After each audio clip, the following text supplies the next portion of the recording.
शुक्लांबरधरं विष्णुं शशिवर्णं चतुर्भुजं प्रसन्नवदनं ध्यायेत् सर्वविघ्नोपशान्तये प्रपन्नपारिजाताय तोत्रवेत्रैकपाणये ज्ञानमुद्राय कृष्णाय गीतामृतदुहे नमः।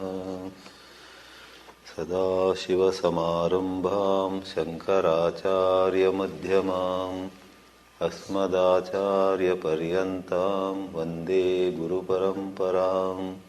श्रुतिस्मृतिपुराणानामालयं करुणालयं Namami भगवत्पादशङ्करं लोकशङ्करं।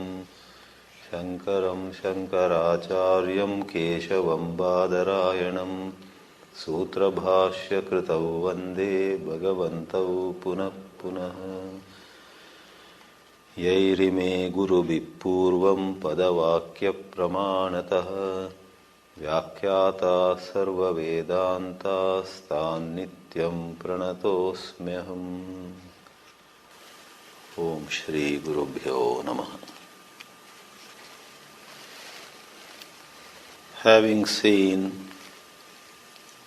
in some detail the nature of the truth to be realized, and having pointed out again and again that this truth happens to be all-inclusive, this truth leaves nothing other than itself. It is one without a second. And as a consequence of that, or as what naturally follows from it, it being one without a second, the truth of our existence is one with this Brahma Tattva. Satyam Jnanam Anantam Brahma was the statement from the Taittiriya Upanishad, on which we deliberated in the previous class with the help of very insightful comments or remarks made by Ādi Shankara. Now, in this class, we shall examine a little bit the sadhana pranali, or the sadhana prakriya, the way a jnana yogi, someone walking the path of the Vedanta jnana, where karma, bhakti, etc. would have done their job, they are valid in their own domain. One who comes headlong into jnana yoga with adequate preparedness, how she or he proceeds. What is the sadhana? Many times members of audiences, classes ask this. All this is good to hear, now tell us what are we to do, what we should do. For on one hand, all of us are so attached to doing. Even though it is said that this is about seeing or not doing, we are very eager to know, and if we are clever with our language, we say, yeah, I understand that it is about seeing, but what should I do so that I see? So the doing is so deep-rooted in us. In fact, it may be worthwhile, therefore, before I enter into the famous line in the Brihadaranyaka, where sage Yajnavalkya gives his inputs on the Vedanta sadhana, and there are things to know there. There are aspects where we need to get clearer. The famous statement, most of you know, maybe all of you know, is Yajnavalkya saying to his older wife, "O Maitreyi, you must know the Atma," using the word drashtavyaha, which literally means see. What is meant is knowing.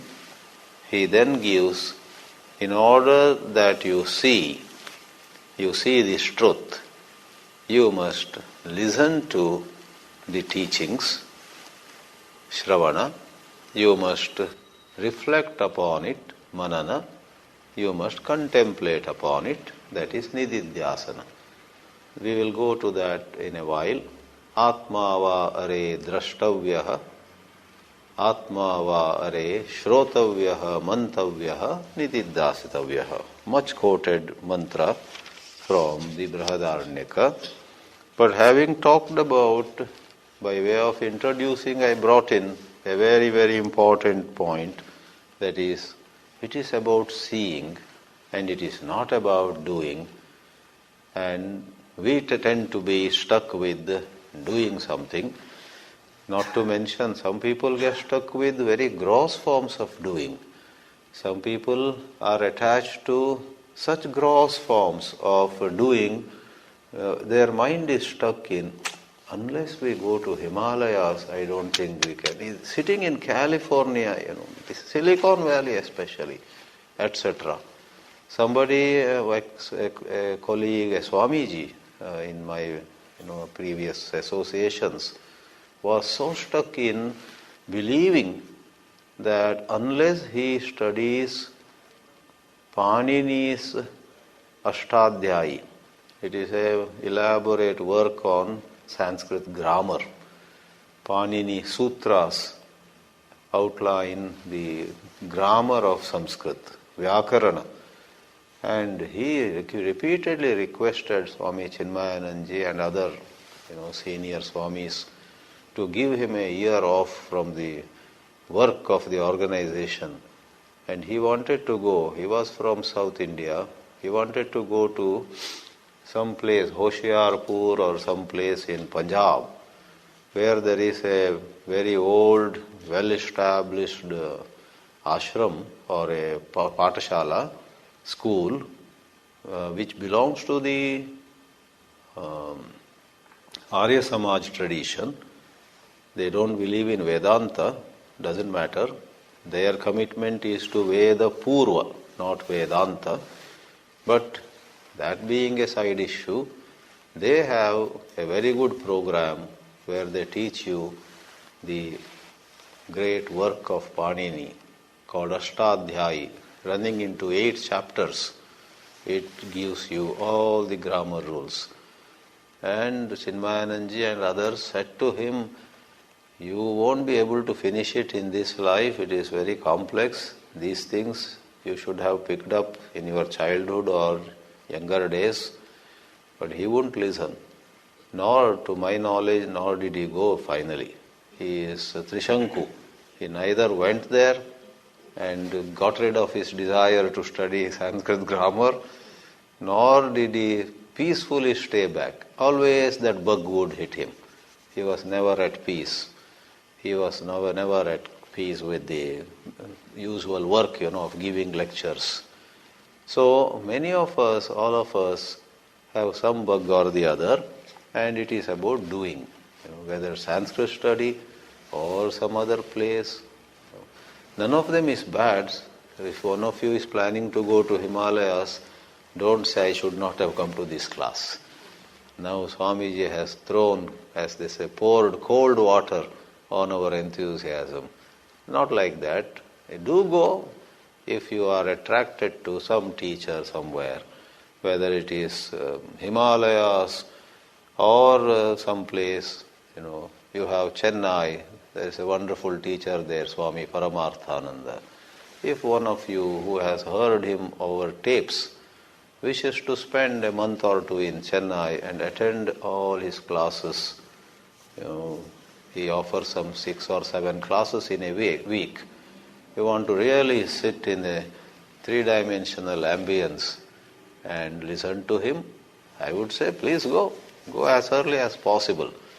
But he also will say to you, quoting from the originals, that it's not going somewhere, doing something, change of place, and etc. It is right seeing. So in that context, I would like to say 2 lines I will quote while introducing Mundaka Upanishad, what is called the Avataranika. Avatarana literally means getting down, descending. If in your own house you have gone to the second floor and then you are coming down and your spouse says, "Come fast, why are you taking so much time for your avatarana, for your avatara?" Avatarana is coming down. Therefore, when God comes down as Rama or Krishna, that is also called avatar. In Hollywood, you had a movie also, Avatar. I know. Avatar has entered English dictionary too. There, of course, it is assuming a new form, a new way of showing yourself. So, there is in most of these commentaries by all the eminent acharyas a bit of an avataranika, getting down into the matter. Then they take up mantra by mantra. Right in the beginning of his Mundaka Upanishad commentary, bhāshyas, he says, this Vedanta, the Upanishadic study, it may talk about a few other topics, but the central teaching of the Upanishads is serious business. It is the science of liberation. And for this liberation, one has to have certain vairagya. Very difficult, very, very rare commodity, vairagya. And the way he amplifies this concept of vairagya is thought-provoking. He says, Sarva sadhana sadhya vishaya vairagya purvakam. Sarva sadhana sadhya vishaya vairagya purvakam. One has to approach this knowledge purvakam, through or having come upon, having arrived at vairagya, that is non-attachment. If you ask non-attachment to what? Grosser definitions of non-attachment are in terms of objects. Sri Ramakrishna would say what I used to call Kmart, Kamini, Kanchana and Kirti. When you are no more disturbed by those urges to enjoy, to possess, to become famous, idiomatically it is called Kamini, Kanchana, Kirti. Ramakrishna's gospel, much revered, much adored, is also criticized in some circles. Why is he every second page coming down upon woman and gold? The English translation for Kamini Kanchana is woman and gold. Especially those who read it hastily, without a background, would think that this is coming down against women. Why doesn't he once in a while say man and gold? But this is beside the point. These are idioms. Woman is not woman as such. It's not woman or man. It is basically a pointer to the pleasure drive. Kanchana is the drive towards urge for possession, to get wealthy, even to go after a lot of acquisition of knowledge, to think I must be the greatest scholar in this town, is Kanchana. It's another kind of. So, ordinary description of vairagya is, you do not have as much of urges as before, they have been attenuated. May not be zero. Their frequency is less. The FIR formula. FIR, frequency, intensity, and restoration time. Olden days also you had desire for something. Now you can't say it's gone completely, but its frequency is less. Earlier you were getting the urge 15 times a day. Now you get once in 15 days. That's a drastic reduction in frequency. Now earlier it was so intense. When you suddenly have a desire to eat gulab jamun You like mad person, rush to the fridge or whenever. I think 2 are left, right? Oh no, over. What a calamity. And whatever be the time of the day, you may plan to rush to the nearest shop and get fresh stock. So, intensity. Now, you get a thought, not that you are totally free, but it is very weak. You say, later on check, maybe 1 gulab jamun is left in the kitchen. Let me finish this work. And you go later and see that no, you yourself had eaten, not others, and you've forgotten. Then you say, it's all right, what to do? So on. Intensity has become less. And restoration time. Earlier, if you had got disturbed, you would remain disturbed for a long period of time. Now, with increased vairagya, you do get disturbed, but then within a few seconds, you forget everything. The restoration time becomes less. So FIR, frequency is less, intensity is less, restoration time is less of desire, anger, and so on. Shankara goes for a deeper, a more incisive definition. Sarva sadhana sadhya vishaya vairagya purvakam. There are a lot of matters in life where this is the means and that is the end. Sadhana is the means, sadhya is the end.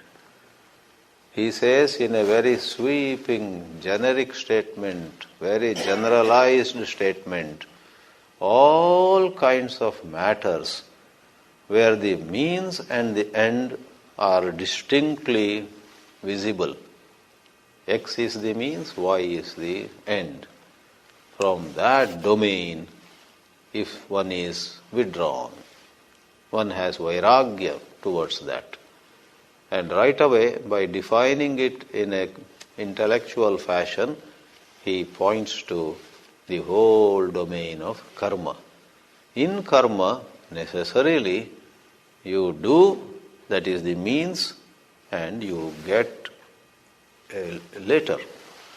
You do something and you get the object later. Doing itself is not getting. In contrast, as the other day also we had quoted, in Brahmajnana, to know Brahma is itself to become Brahma. Brahmavit brahmaiva bhavati. Sayo havai tat paramam brahma veda brahmaiva bhavati is a mantra from Mundaka itself. And couple of lines below, he hits hard on that, between the liberating wisdom and action. Liberating wisdom being referred to in this Sanskrit line, vidya. The word vidya has many meanings. We have to go and see the context. Some places vidya is the liberating insight. That is jnana. That is the main purpose of Upanishads. Vidya karma virodhacha. Vidya and karma are opposed to each other. Please see the context in the context of liberation. In liberation, Shankara is very bent upon this. This is where we say in his time, his main opposition was the karma kandis. Neither the so-called Dvaitis or Vishishtadvaitis, nor the Buddhists. Not Buddhists, not Jains. Very little you will find here and there. But almost in every Upanishad commentary, every other work, in Gita Bhashya, in Brahma Sutras and so on, he is so keen to refute the belief in some people that we need to do karma. We need to do karma lifelong. That can never be dispensed with.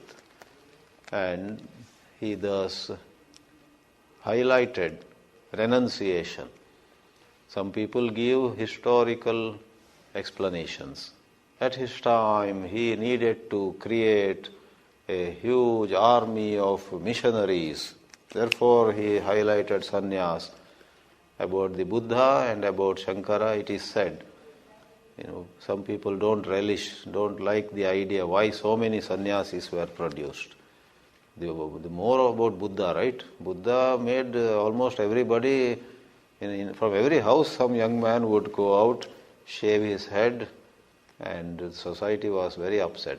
Shankara did not do to that extent, but in Shankara's work there is some stress on sannyasa, and here and there he praises people who go for sannyas at young age itself. He praises them. So any young man who reads it, whether he is fit or not, without really sometimes understanding, do I belong there or am I taking an escape route? Without even being clear, a man would be drawn to sannyas. So, vidya karma virodhacha, the liberating insight, or as we have been saying, this matter of seeing, and karma, the matter of doing. However exalted the Vedika karma may be, they are opposed to each other, and he makes a powerful statement, nahi brahmatmaikatva darshanena saha. Saha means together, as a joint partner. With this business of seeing the oneness of the total Brahma and one's own true nature, with that, if you say karma also will play a role. It's a lock with two keys, let us say. One is jnana, other is karma. If someone were to say that, he says, sorry, nahi brahmatmaikatva darshanena saha karma swapne api sampadaitum shakyam. In your dream also, that's the idiomatic phrase, no way you can imagine liberation to be a case where the lock has to be opened with two keys which are equally important. Or what it means is, even if not equal, 95% it is jnana, but a little 5%, he says no. So at other places too, he goes very strong on this, but that is very thought-provoking. So in fact, before I go to all this, will prepare the ground for that Shrotavya, Mantavya, Nididhyasitavya. Let me make one more reference to this Mundaka Bhashya, where in the sixth mantra of the very first section, first Mundaka, first Khanda, sixth mantra, there is a very powerful Upanishad mantra. This supreme truth cannot be seen, cannot be held. It has no source, it has no color, it has no eyes or ears, it has no hands or feet. It is eternal, it is all-pervasive. It itself appears as many, but in itself it has no name and form. Very subtle, changeless. It is the source of this entire, endless bunch of names and forms. And dhiraha, wise, brave souls see it. That is the mantra. I just offhand translated the mantra. Yattadadreshyam agrahyam agotram avarnam achakshushrottram tadapanipadam nityam vibhum sarvagatam susukshmam tadavyayam yadbhutayonim paripashyanti dhiraha. It's a famous mantra. Other schools interpret it in other ways. I wouldn't be surprised if this is described as the glory of Mahavishnu, and wherever it is said he has no form, an interpretation could be Mahavishnu is way above forms that you can imagine.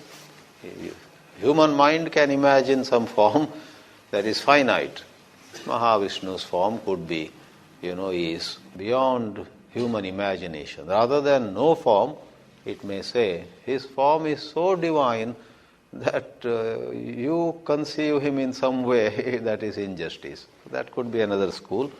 But here, more than going into all these pointers, Shankara makes a very thought-provoking statement. he says, look here, this mantra is asking you to understand. There is no instruction, light up a fire and do some yajna, yaga, homa, havana. These are most important central mantras for the Upanishadic wisdom, and they are totally about seeing rightly. And there he says, here, if it were some karma, there would have been certain instructions about how the performer should be, what the setup should be. There is a technical expression for this diversity involved in a karma. Karma involves diversity. Even if you are writing a letter or these days composing an email, you, the composer, the machine, maybe a PC or an iPad which has virtual keyboard or real keyboard, and then what you compose, to whom you are addressing your email, these are the components. In a ritual, Vedic ritual too, you are the performer and you are described, defined in a certain way. Certain abilities, certain background, certain preparation alone makes you a fit person to perform the ritual. Then the setup, you light up a fire. Then these are the mantras that are to be recited. And the whole ritual is to propitiate, is to please Indra. Indraya idam na mama. So this is called technically Kartru Adi Aneka Karaka. Those of you who know grammar, those of you who don't know grammar also can appreciate this. Those who know grammar would know that in Sanskrit and all languages also really, there are the so-called cases. Kartra is the doer. Karma is the object. If you say, my son ate a banana, son is the agent, banana is the object of that action. Sitting in the kitchen, that is the adhikarana or the place where it happened, and he took it from his sister, that is another. Where did he get it from? That's called apadana. As in grammar it is the fifth case. Vrakshat phalam patati. From the tree a fruit falls. So you take from somebody, you eat it for a certain benefit. So these are components in any action. But Shankara comments that that could be the case in karma, but here the punchline now is Vakyartha jnana kalat anyatra anushtayaha arthaha na. You understand the meaning of the statement Vakyartha. This is also a Vakya. Yat tadadreshyam agrahyam, as I read it. Elsewhere Tattvam Asi is a Vakya. There are a number of statements, sentences in this Jnana Vibhaga where it gives you an unusual, extraordinary, alaukika artha, meaning.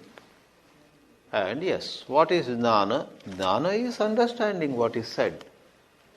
Then coming to the issue of, so if you understand it, what else needs to be done? That is what he dismisses. Vakyartha jnana kalad anyatra anushtayaha artaha na tata iha. Iha paravidya vishaye. There is aparavidya. These commentators are so learned and so precise, they are so adept in the art of commenting. When they are commenting on Mundaka Upanishad, they already know what has been said, what will be said in the first part, what will be said in the last section also. Here in Mundaka Upanishad, as some of you surely know, right away in the beginning, the teacher says to the student, all wisdom, all knowledge in this world is of two kinds, paravidya and aparavidya. That's a terminology which especially comes in this Upanishad. Dve vidye veditavye paracha aparacha. And the teacher Angirasa in the Mundaka Upanishad then gives a long list. What is lower knowledge? He says, Tatra aparavidya Rigveda, Yajurveda, Samveda, Atharveda, Shiksha, Kalpam, Niruktam, Vyakaranam, Chandaha, Jyotisham, long list. I said, then what is left then? If everything is aparavidya, what is aparavidya? And then you can imagine the teacher Angirasa, probably with a wink, with a little smile, with a mischievous face, maybe, I don't know, then says, Ata para. I tell you what is para. He doesn't give the name of any subject studied anywhere. He says, Ata para, the paravidya is Yaya tadaksharam adigamyate, an indirect pointer. Paravidya is not this book or that place or what this teacher says.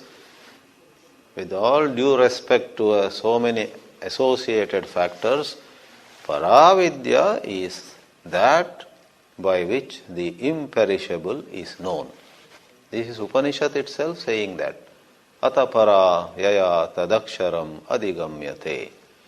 And using that very language of aparavidya, lower knowledge, and paravidya, Shankara says, Iha paravidya vishaye kartradi aneka karaka vyavaharaha na bhavati. Then what is even more stimulating, and in fact among Advaita Vedantis themselves, there is a little bit of difficulty sometimes. Some people say, I don't know why Acharya said this. Some people are not able to come to terms with this, rather far-reaching statement. The statement is this: Vakyartha jnana samakale evatu paryavasito bhavati. Vakya artha jnana samakale eva. Right when the understanding takes place, not even a nanosecond later, the understanding took place, the whole business is over. The goose is cooked. Vakyartha jnana samakale evatu paryavasito bhavati. There is nothing that needs to be done. This is very mind-boggling. This is really very thought-provoking. When there is the understanding, absolutely no need to do anything. And what makes even Advaita Vedantins sometimes have heated discussions is, some people would say, well, if right away understanding takes place, then don't we have to do manana? Because we have already planned. We are going to attend the morning class. Afternoon, after some rest, we are going to have a manana time. Then evening 6 to 7, Suryasta time, we are going to do Nididhyasana. We fall in love with our plan. Like somebody announced that he was flying from Bombay to Hyderabad to attend a marriage. And he talked to all his friends. He went around, I am going to Hyderabad, I am going to Hyderabad, I am going to Hyderabad on 25th. And 23rd he got the news that that marriage is cancelled. But he was so, as you call, gung-ho about going. He said, I can't cancel, I am anyhow going. But there is no marriage, you are going to attend that marriage. Shh. Don't disturb my enthusiasm. I am going. Who knows? When I go, the marriage again may be arranged, cancelled, but again planned. I heard once a joke that there was a father beggar and a son beggar. They were beggars for many generations. When I lived in San Jose, I used to go for a walk on that Park Avenue. At the corner there was a board, some name, Simpson and Jamson or something. Chiropractors for 4 generations. So in this joke, beggars for 4 generations. And on March 31st, the father beggar thought, I'll fool this son. He is not remembering tomorrow is 1st April, Fool's Day. So that night he says, my son, tomorrow you should get up very early and go to that other town 5 miles away. There's that rich man, he is in fact feeding everybody, and whoever goes will get cloth and some cash, etc., etc. I wish I had the energy to go. My time is getting over, son. I am old. You go. He fools him. And the son gets up at 4 a.m. and starts off for that other town. And he goes, reaches there at 8 o'clock or so, walking. Finds that it was a total humbug. He went to that rich man's house and the guards there chased him away. Are you a fool? Then they said, no wonder you have come on. This is April 1st, somebody fooled you. The son says, what somebody? My father only fooled me. And grinding his teeth, he is walking back. 5 miles he has to walk back. But within a mile he finds his father also coming. That shocks him, that confuses him. How come he is also coming? So he asks, Dad, you fooled me on April 1st. But how is it you are also coming? Dad said, after you went, first I laughed. I said, I fooled my son. But by about 6 o'clock I had a doubt. What if the rich man really is giving a party? Suppose my son comes back and says, it was so wonderful, thank you, Dad. It was much more than what you said. So not to take a chance, I also came. So you can imagine. So this is how human mind gets fixated sometimes in something or the other. The attachment to, there has to be something that you do. It cannot be just understanding. And that attachment to doing something, going somewhere, getting something, etc., extends even to the domain of manana and nididhyasana. According to the pure Vedantic Siddhanta here, if someone is well equipped, someone has enough vairagya, someone has pure enough mind, Shravana alone is enough. Manana nididhyasana also not required. During Shravana itself, that is the purport of this sentence, Vakyartha jnana samakale eva. One more sentence deserves to be mentioned. Kevala shabda prakashita artha jnana matra nishta vyatirikta abhavat. Abhava means there is nothing. Abhavat. What do you say? What is absent? Vyatirikta abhavat. There is nothing other than nishta, staying firmly in shabda prakashita artha jnana matra. The words adreshyam agrahyam agotram avarnam, this mantra here, or somewhere else ayamatma brahma, somewhere else tattvamasi, somewhere else satyam jnanam anantam brahma. So the practical significance of it, the word practical also comes from our attachment to doing something, So that's a limitation of language. What it finally implies is, you and I spend so much of time, so much of energy, endlessly we are trying to get this, trying to go there, etc. But true peace, lasting peace, and that once for all liberation, whether you like it or not, is not by going somewhere, but by turn within. Ask the $1 million question, who am I? Contemplate upon your essential being. What this implies is our own thoughts have hijacked us for a long time, from beginningless time. Maya sometimes is Maya, the delusory power, is sometimes given the adjective Anadi Maya. Anadi Mayaya suptaha yada jivaha prabudhyate. There is a waking up. This jiva, in analogy, there is no real sleep. We have gone into it before. The error should not be made into some substance. Neither error nor the cause of error, the so-called avidya, none of that is to be made into something that actually exists. The limitation of ordinary language brings us again and again to certain analogy. So, like rising from dream and coming to waking state. In deeper considerations, dream and waking are absolutely on par. In advanced Vedanta classes, we do not say waking is slightly more real and dream is less real, or both are false, but waking is slightly less false, And certain teachers, like I call him SSS, there was a great eminent Vedantin, Sri Sachidanandendra Saraswati in Karnataka. He was he studied exhaustively. He even disputes, which I myself am not able to digest fully.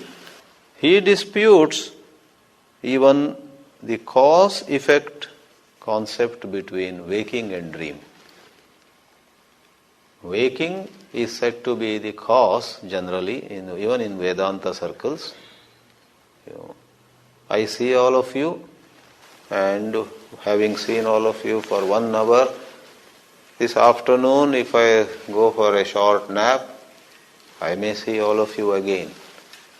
And I may find myself giving a talk again, somebody asking a question. Then I get up. Oh, this was a dream. Why did I dream those people whom I met in Sanatana Dharma Kendra? Because morning 1.5 hours I was facing them. So I tend to consider, don't I? I tend to consider the waking impressions as the cause and the dream as the effect. SSS, one last time, Sri Sachidanandendra Saraswati says, if you think so, that is not as per the Vedanta Siddhanta. He throws a bombshell on a whole lot of conventional Advaita Vedanta traditions.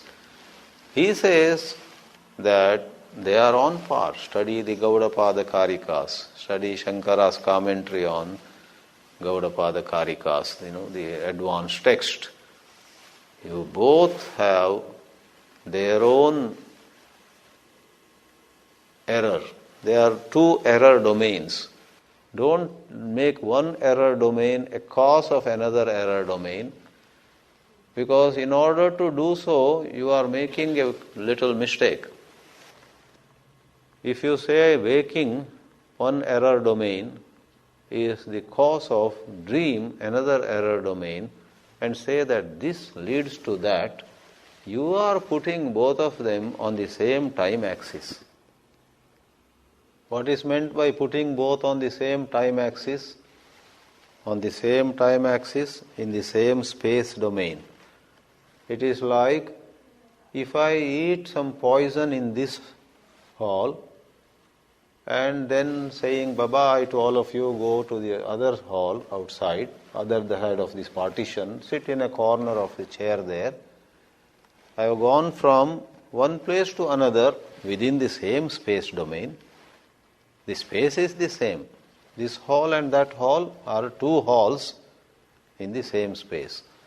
And the axis of time is same. At, let's say, 11:45, I ate some poison without knowing. And at 12:15, after half an hour sitting there, I say, oh, I don't know what is going wrong. I'm having unbearable stomach pain. Then the doctors here, someone comes and says, did you consume something? I say, half an hour ago in the other hall. So, Karya Karana Bhava requires that where the Karana is and where the Karya is, or Karya shows up. Karana, cause, and Karya, the effect, will have to be in the space Desha Kala Vyavastha. And quoting and pointing to many mantras or commentary portions, mainly commentary portions of Shankara Bhashya on which the SSS was an outstanding encyclopedic expert.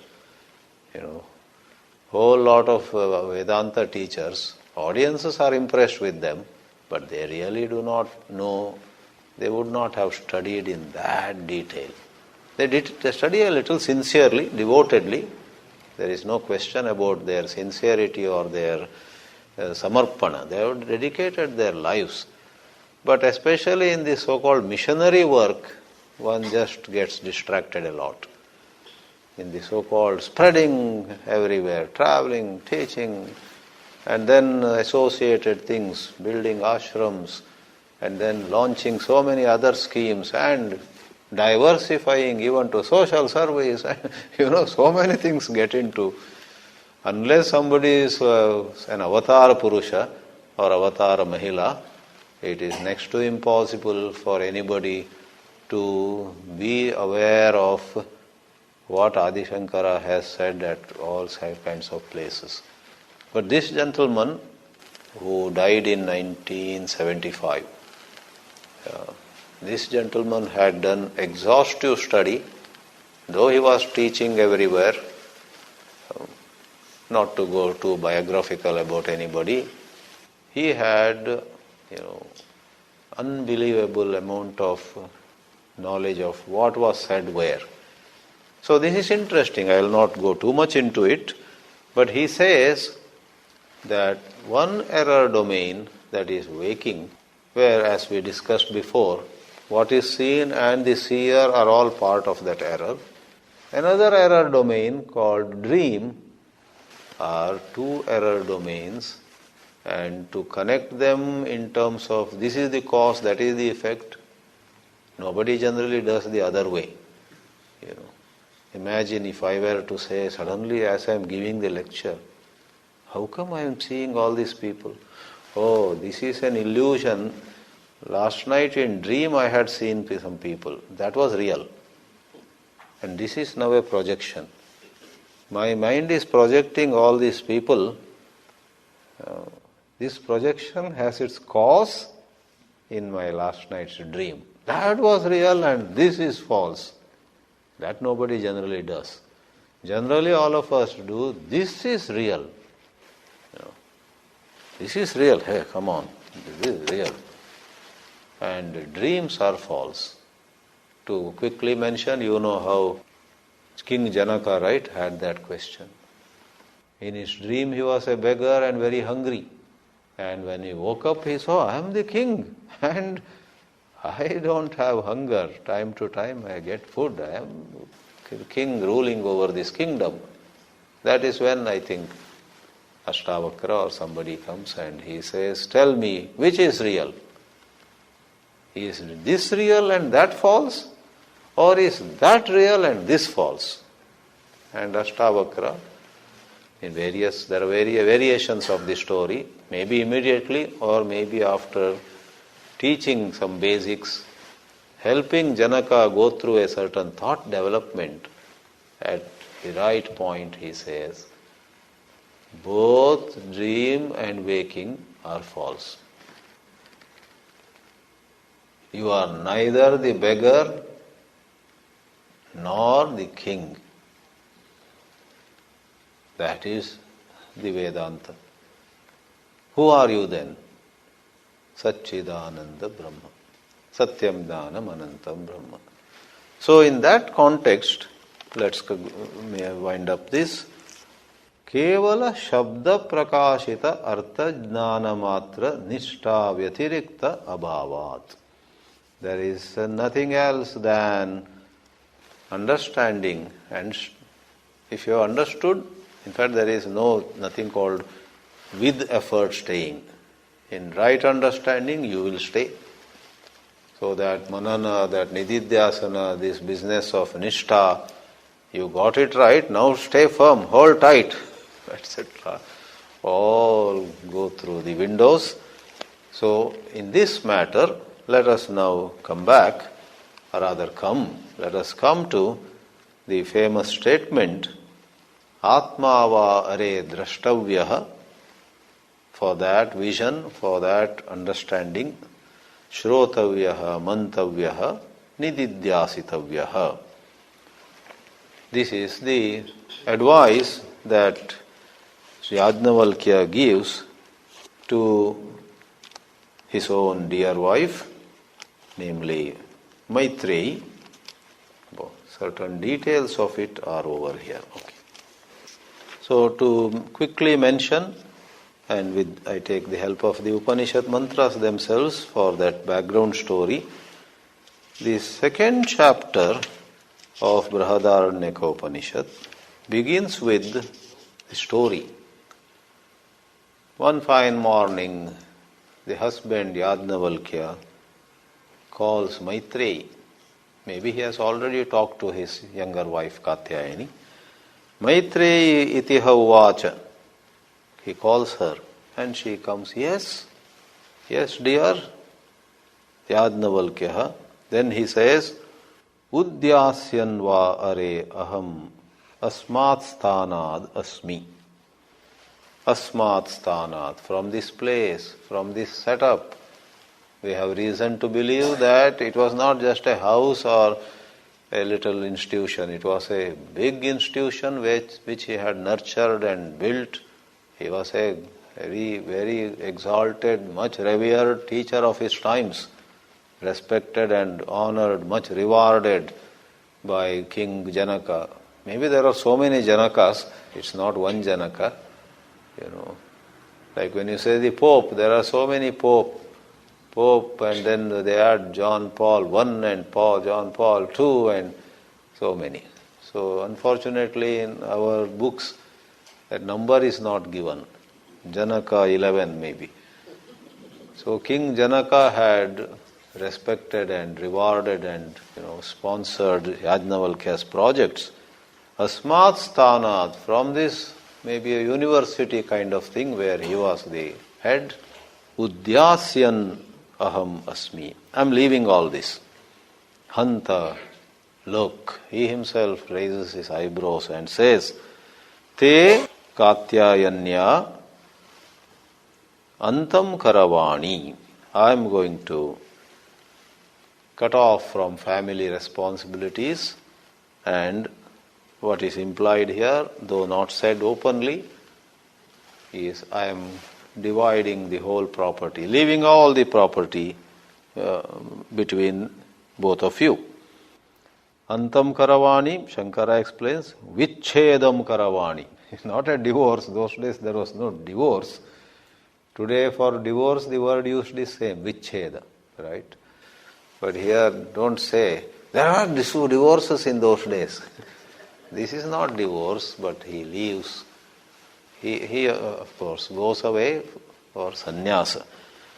And the setting is, a huge wealth is given to both these wives.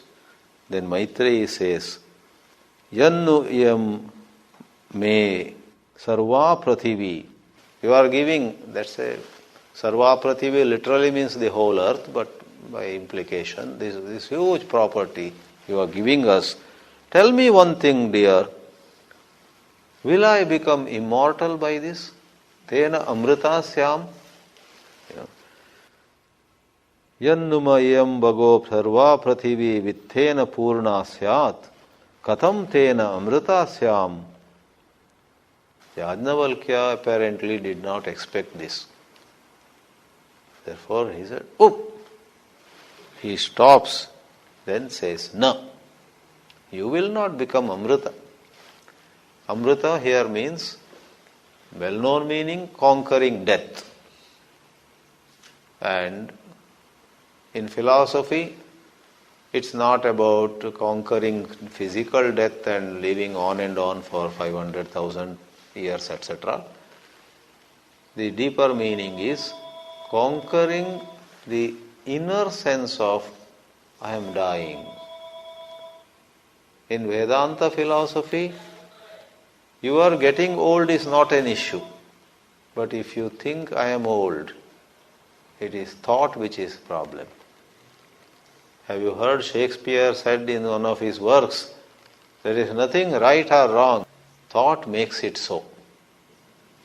In one of his plays, It may not be in this Paramarthika level, but a famous line by Shakespeare is, there is nothing right or wrong, thought makes it so. It has a nice parallel, of course, on a much higher plane, that, why did this come? Old age is not an issue. Poverty is not an issue. Being in jail 12 years, not an issue. Being not popular at all. You study Vedanta, she studies Vedanta, and after 5 years, the whole San Francisco Bay Area looks up to her as she. And you say, I also have the same, don't disturb us. They don't pay attention to you. If you are in the grip of avidya, ignorance, it hurts you. Vedanta says, actually, being popular, people looking at you as knowledgeable is peanuts. It doesn't matter at all. How can I rise above this dependence on what people think of me? By rising above thought. Poverty is not an issue. Less popularity or even unpopularity, if there is a word like that, being unpopular. Not being famous is only one thing, right? Other is badnami. You are infamous. People look at you. That fellow, fallen guy. This fellow, sinner. That fellow is criminal. Let people say whatever they want to say. What is the wisdom of being free from either dependence on praise or the fear of infamy? That is Amrita. Finally, you and I are looking for Amritatva.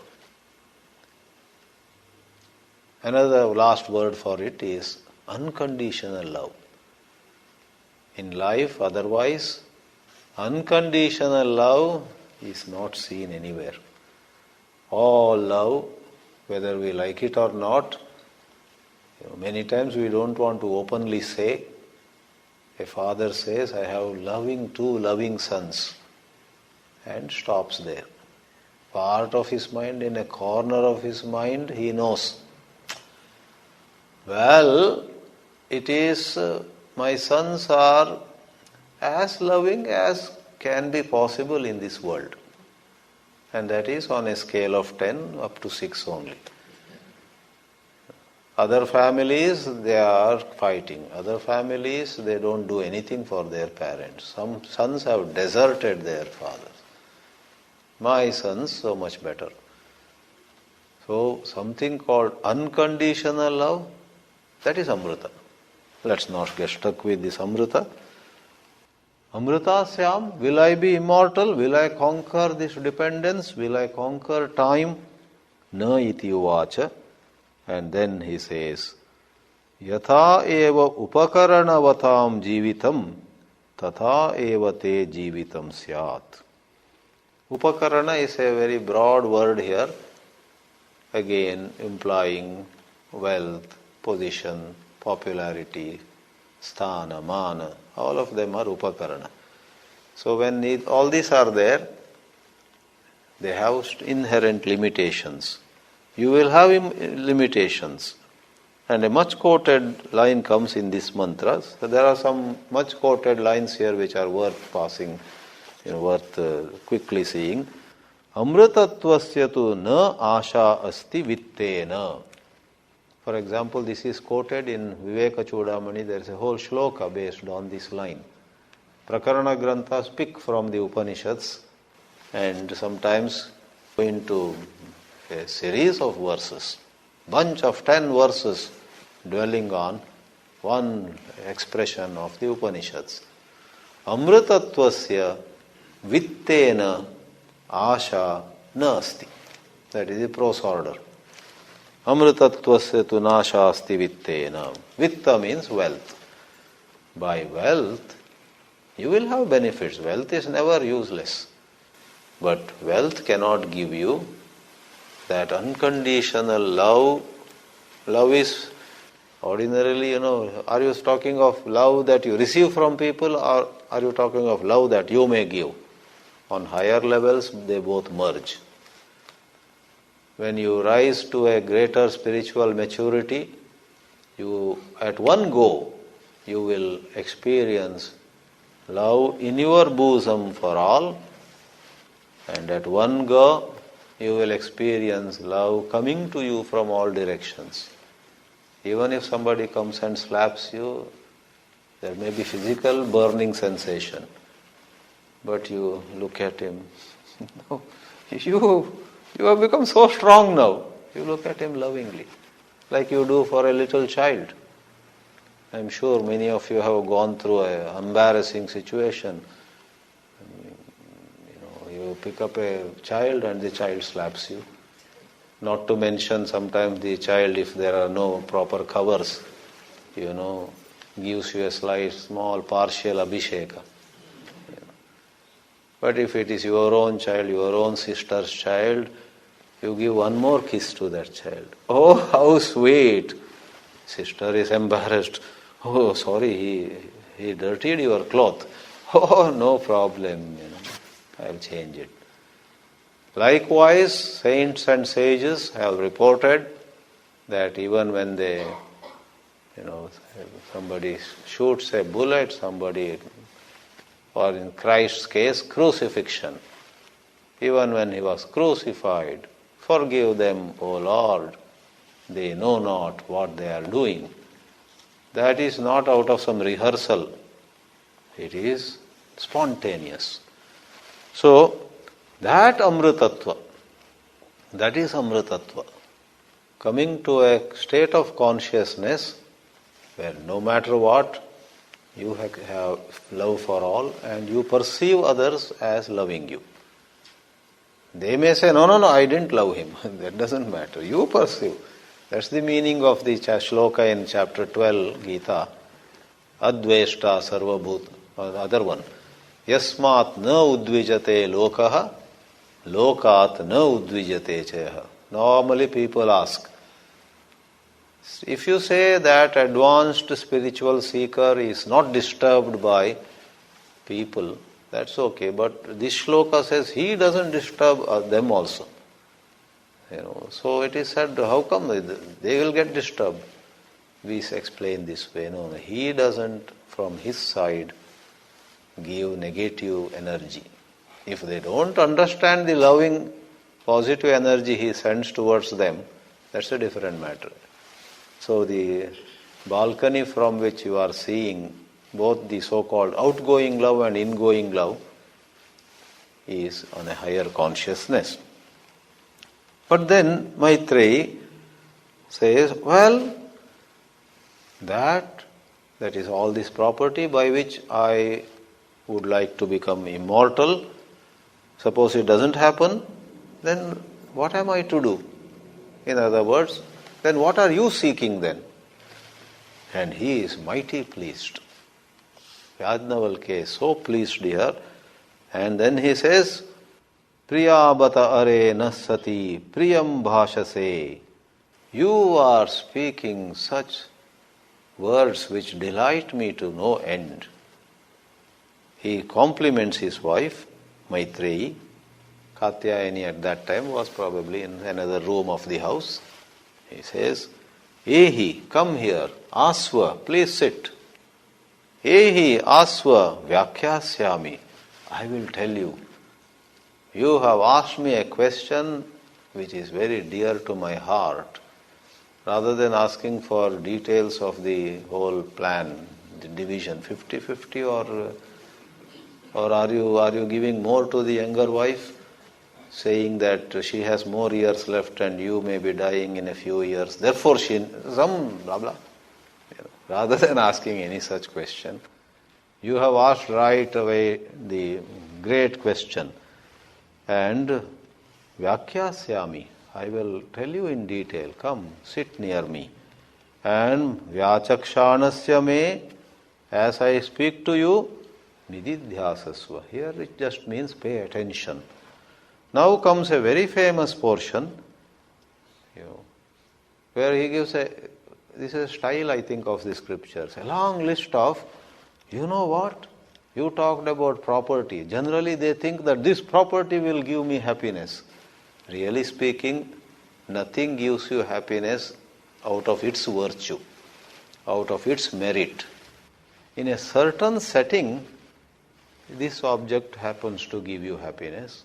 Another setting, maybe you got older, or maybe your exposure changed, you with new exposure to new things, that object, that person which gave you happiness before doesn't give you anymore, but it is some other. Life is full of this kind of change. A great poet, there was a Jnanapith award winner, Kuvempu, in South. In his autobiography he writes that during his childhood his mother used to make some preparation. Mata had given me that. Nenapina Doniyalli. That first few pages only there is a mention. And one day, after he became famous and so many things, he teases his wife. You are making good food, but nothing like what my mother used to make in childhood.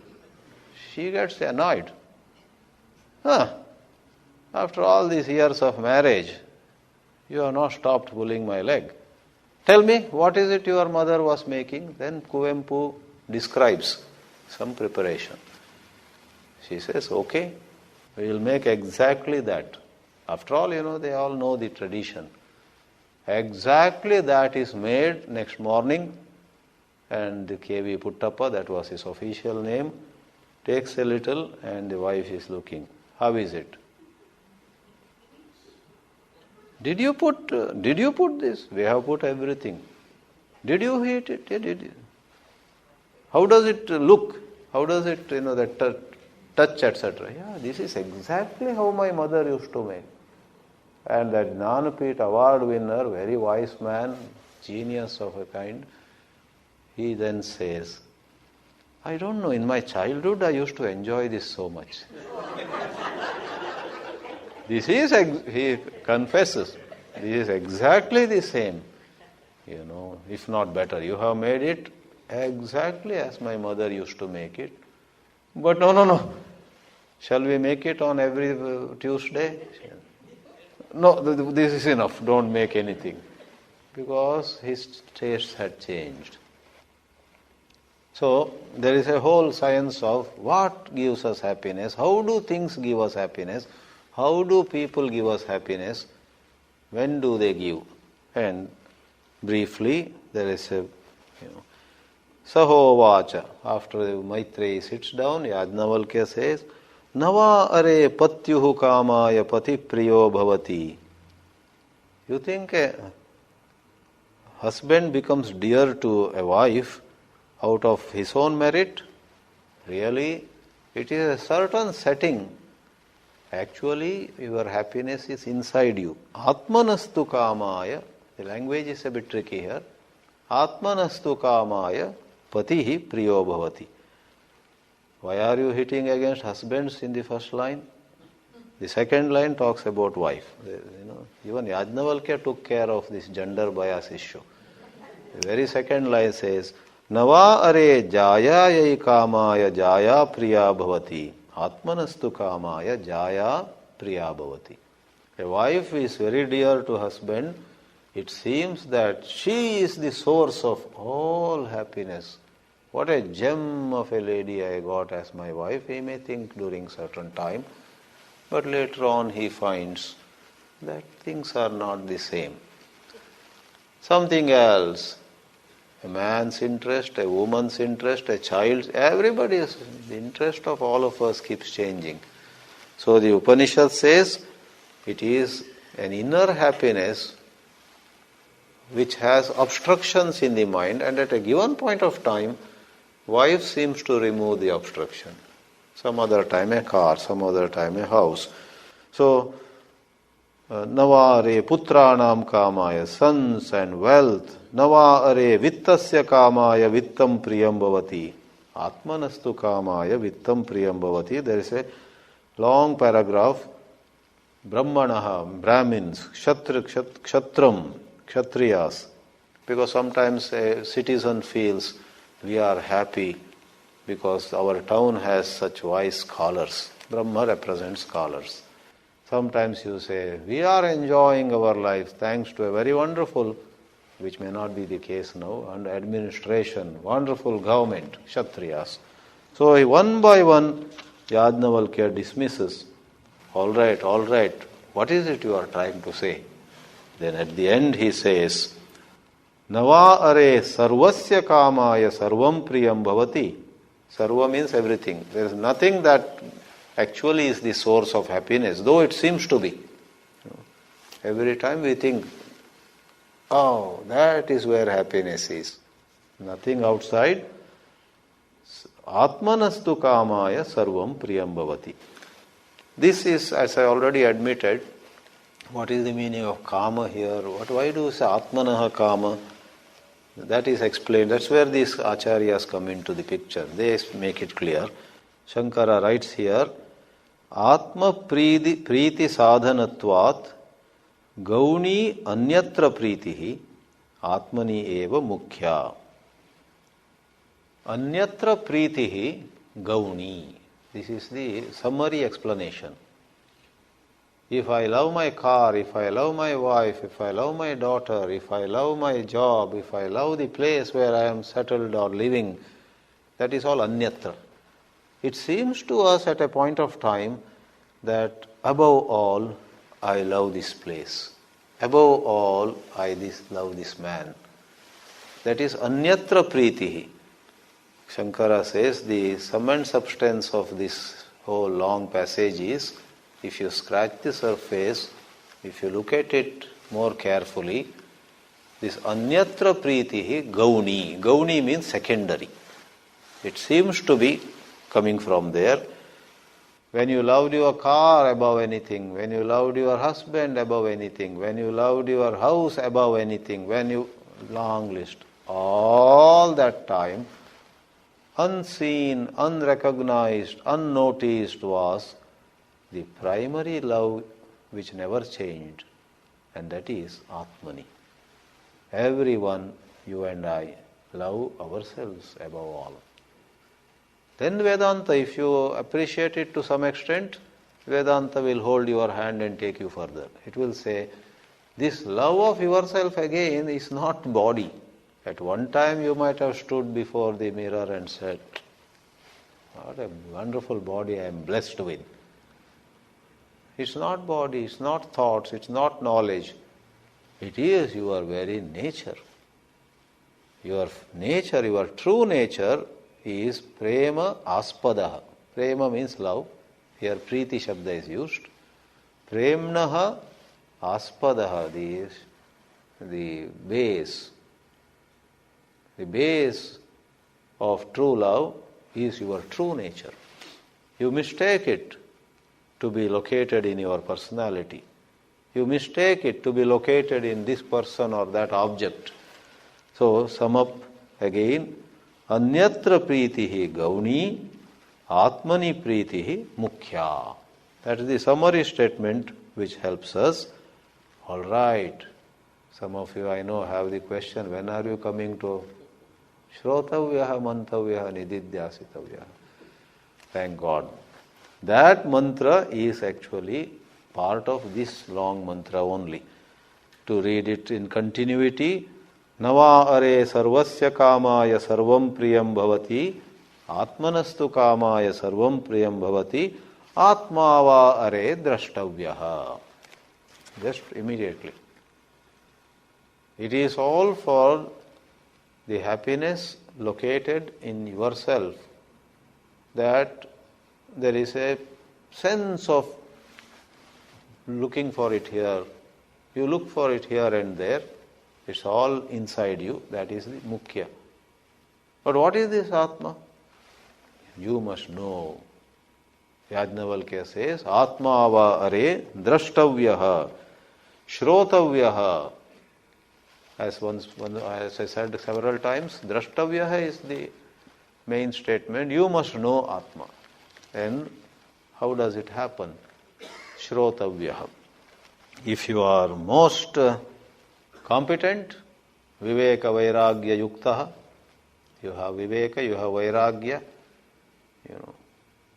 How do you get it? Normally, this is the question. We want Vairagya now. Time is running out. Swāmiji, you are younger than us. You have time. I have no time. One gentleman in North Carolina used to tell me, not in the Brahmajnana, but in certain projects, very lovingly, he became very close to me in last few years. Now, there's a sad part. He several times told me, he didn't tell his own family members, Can you believe? He said to me at least 10 times when we were traveling in India, when met here, Swāmiji, let us do this project fast. Swāmiji, you have time. I don't have time. I used to wonder, why is he saying this? Then one day, he went up. Then I told his daughter, your father used to tell me. He never said this. So did he have an inkling that he would go? They are puzzled. How come he said to you so many times and he never said to us? He didn't tell his wife. He didn't tell his daughter that very less time for me. Probably some doctors had told him something and he was not opening it. That's a different. So the question is, many people ask, how to get that Vairagya? Vairagya is twofold approach. See, at the height of everything, it is seeing only for that liberation. But in the matter of preparing, in the matter of having the adequate eligibility, it is both doing and seeing. What is doing here? Doing is various spiritual practices. As we repeatedly say, rather than doing some faltu is a Hindi word, unnecessary thing, less important thing or sometimes unimportant thing. Totally unimportant things because of some fancy we waste our time. Whenever we get some time, even if it is a few minutes, practice, for example, Nama Japa. Practice either love of God or some kind of reciting, right? Whatever you regard as a spiritual practice which goes well with you. Even breathing exercises. So it is something, breathing exercise is a good example because when you do regulated breathing, and calm the mind. Now, I'm not saying it is a good example in the sense of it's higher than other. There's nothing like that. Some of you may derive a lot of benefit from Nama Japa. Hare Krishna, Krishna Krishna, Hare Hare. You repeat. That is the doing part. Because that definitely reduces FIR. More you do one of these practices, less will be the frequency of negative emotions, less will be the frequency, the intensity of kama, krodha, etc. So practices. Therefore,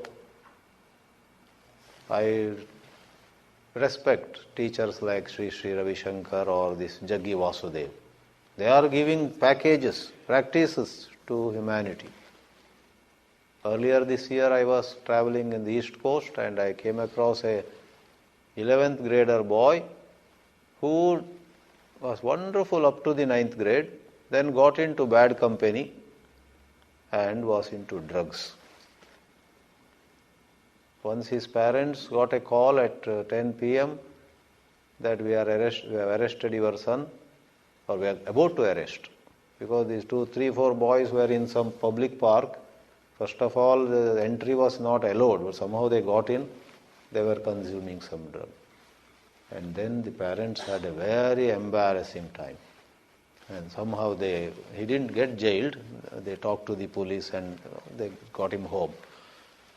There was such a gloom in the house. And the boy also was much pained. The boy also cried, Papa, Dad, Mom, I didn't mean to, all that.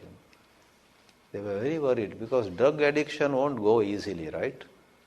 But the good news, that's how I feel, it's a good thing to share with you. One day he just saw Inner Engineering, the book by Jaggi Vasudev, on the table of his father. He just started reading. Certain things appealed to him so much. He said, Dad, I want to meet this man.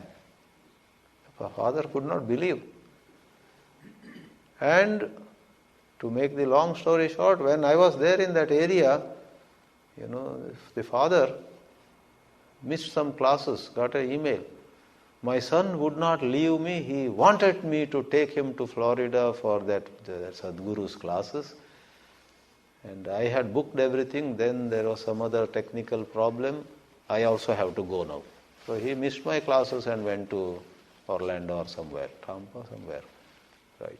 And the latest news is he is completely free from these drugs and new energy. He is studying so well and they are attending more of him. So these techniques, not that he became Brahmajnani, that is not neither the father nor the son. Brahmajnana is up there. But you see, the boy who was into drugs and some kind of, apart from drugs, that low self-esteem, that sense of, oh my, I am not valued, guilt, shame. One moment there is guilt, another moment the ego of all of us works like this. Morning we may be guilty, afternoon we are angry with everybody. Afternoon we justify. Everybody does it. I am learning. Eminent people, celebrities also went through this. Why did you? The ego bounces back, right? He's free of it. So Vairagya. Have some healthy practices. Even regular morning walk or something, evening walk makes a difference. Other is seeing. One is doing, other is seeing. And what do I have to see to develop Vairagya? See your own thought, word and deed. Somewhere if you got very excited, examine that, see it again. Did I have to be so excited? And somewhere you are very hurt. See it again. Did I have to be so upset? Did I have to be so sinking in sadness?